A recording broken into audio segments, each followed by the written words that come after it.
ഉണ്ടാക്കിയിരിക്കുന്ന നല്ല അടിപൊളി നെയ്യപ്പമാണ്. അധികം മെനക്കേടൊന്നും ഇല്ലാതെ തന്നെ ഇതുപോലത്തെ നല്ല ക്രിസ്പി ആയിട്ടുള്ള നെയ്യപ്പം ഇതുപോലത്തെ അരിപ്പൊടി വെച്ചാണ് ഞാൻ ഇന്ന് ഉണ്ടാക്കിയിരിക്കുന്നത്. നല്ല അടിപൊളി ടേസ്റ്റാണ്. നമുക്ക് വളരെ വേഗത്തിൽ ഉണ്ടാക്കിയെടുക്കാൻ പറ്റുന്ന ഈ ഒരു നെയ്യപ്പം എങ്ങനെയാണ് ഉണ്ടാക്കുന്നതെന്ന് നോക്കിയിട്ട് വരാം.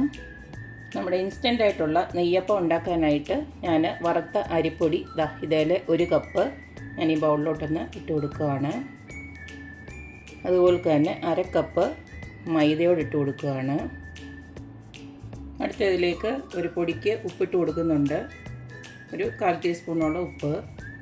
ഇനി ഇതിലേക്ക് നമ്മൾ ഒഴിച്ചു കൊടുക്കുന്നത് ഇളം ചൂടോടുകൂടിയുള്ള 150 ഗ്രാം ശർക്കര ഉരുക്കിയതാണ്. ഇതിനി ഇതിലേക്ക് ഒന്ന് ഒഴിച്ചു കൊടുക്കാം.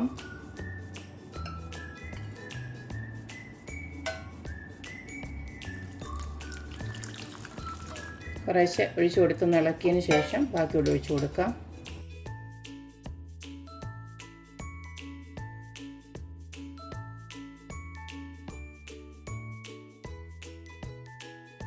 അപ്പോൾ ഇതേ രീതിയിൽ ഞാൻ കലക്കി എടുത്തിട്ടുണ്ട്. എന്നാലും ഇടയ്ക്കൊക്കെ ഒരു കട്ടയൊക്കെ ഉണ്ട്. അതുകൊണ്ട് തന്നെ ഞാനൊന്ന് മിക്സിയുടെ ജാറിലോട്ട് ഇതൊന്ന് ഇട്ട് കൊടുത്തൊന്ന് അടിച്ചെടുക്കാൻ പോവുകയാണ്.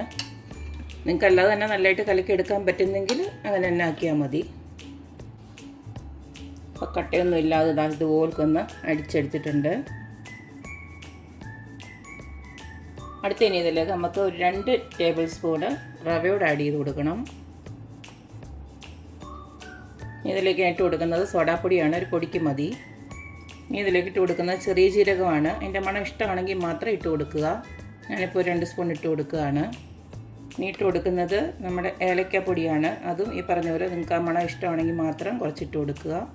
ഇനി ഇതിലേക്ക് ഇട്ട് കൊടുക്കുന്നത് കുറച്ച് കറുത്ത എള്ളാണ്. ഇനി അവസാനമായിട്ട് നമുക്ക് 2 സ്പൂൺ നെയ്യ് ഇതിനകത്തോട്ട് ഇട്ട് കൊടുക്കണം.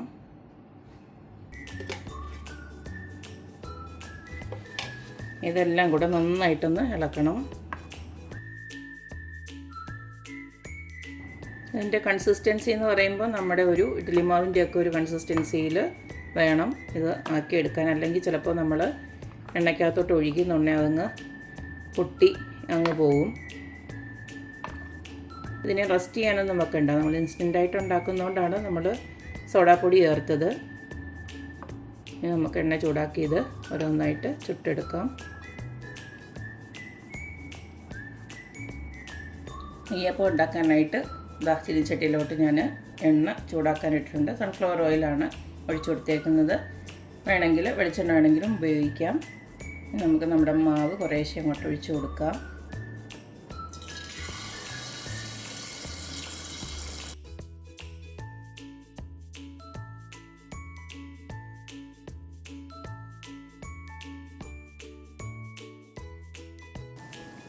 രണ്ട് വശവും തിരിച്ചും മറിച്ചും ഇട്ട് ഇതുപോലെ നല്ല മൊരിച്ചിങ്ങെടുക്കണം. ഒരുപാട് തീ കൂട്ടിയിടാൻ പാടില്ല, നേരം അത് പുറം കരിയത്തേ ഉള്ളൂ, അകത്ത് വേഗത്തില്ല. ഇനി ഓരോന്ന് നമുക്കിതുപോൽക്കങ്ങ് ചുട്ടെടുക്കാം. ഓരോ തവണയും മാവ് കലക്കി കലക്കി വേണം ഇതിനകത്തോട്ട് ഒഴിക്കാനായിട്ട്.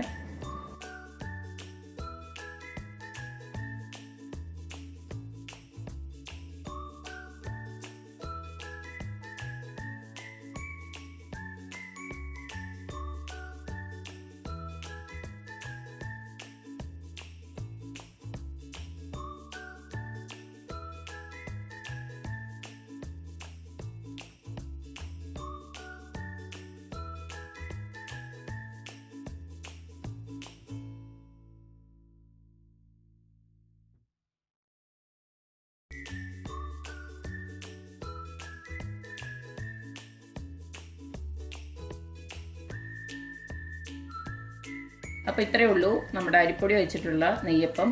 വളരെ വേഗത്തിൽ തന്നെ നമുക്ക് തയ്യാറാക്കാം. അധികം താമസമൊന്നുമില്ല. മാത്രമല്ല അരി കുതിർക്കാനും അരയ്ക്കാനും ഒന്നും നിൽക്കേണ്ട. ഇത് വേഗത്തിൽ ആവുകയും ചെയ്യും. പിന്നെ ഒറ്റ കാര്യം ശ്രദ്ധിച്ചാൽ മതി, നമ്മുടെ മാവിൻ്റെ കൺസിസ്റ്റൻസി അനുസരിച്ചിരിക്കും നമ്മുടെ ഈ ഉണ്ടാക്കുന്ന നെയ്യപ്പത്തിൻ്റെ ആ ഒരു ഷേപ്പൊക്കെ കിട്ടുന്നത്. അപ്പം മാവ് ഇത്തിരി ഒന്ന് കട്ടിയാണെന്ന് തോന്നിക്കഴിഞ്ഞാൽ കുറച്ച് ഇളം ചൂടുള്ള വെള്ളം ഒന്നൊഴിച്ച് ലൂസാക്കി എടുത്താൽ മതി. ഇൻ കേസ് നമ്മൾ ഒഴിക്കുന്ന ശർക്കര വെള്ളം ഇത്തിരി കൂടി കഴിഞ്ഞാൽ ഇത്തിരി ഒന്ന് അരിപ്പൊടിയോട് ഇട്ടൊന്ന് അഡ്ജസ്റ്റ് ചെയ്ത് എടുത്താൽ മതി. അപ്പോൾ ഇതുപോലെ നല്ല പെർഫെക്റ്റ് ആയിട്ട് തന്നെ ഉണ്ടാക്കിയെടുക്കാം. അപ്പോൾ എല്ലാവരും ഇതുപോലൊക്കെ ഒന്ന് ട്രൈ ചെയ്യുക, അഭിപ്രായങ്ങൾ അറിയിക്കുക. അപ്പോൾ എപ്പോഴും പറയുന്ന പോലെ തന്നെ എൻ്റെ റെസിപ്പീസ് ഇഷ്ടമുള്ള എല്ലാവരും please like share and subscribe. അപ്പോൾ ഇനി അടിപൊളി വീഡിയോ ആയിട്ട് വരുന്നവരേക്കും ബൈ.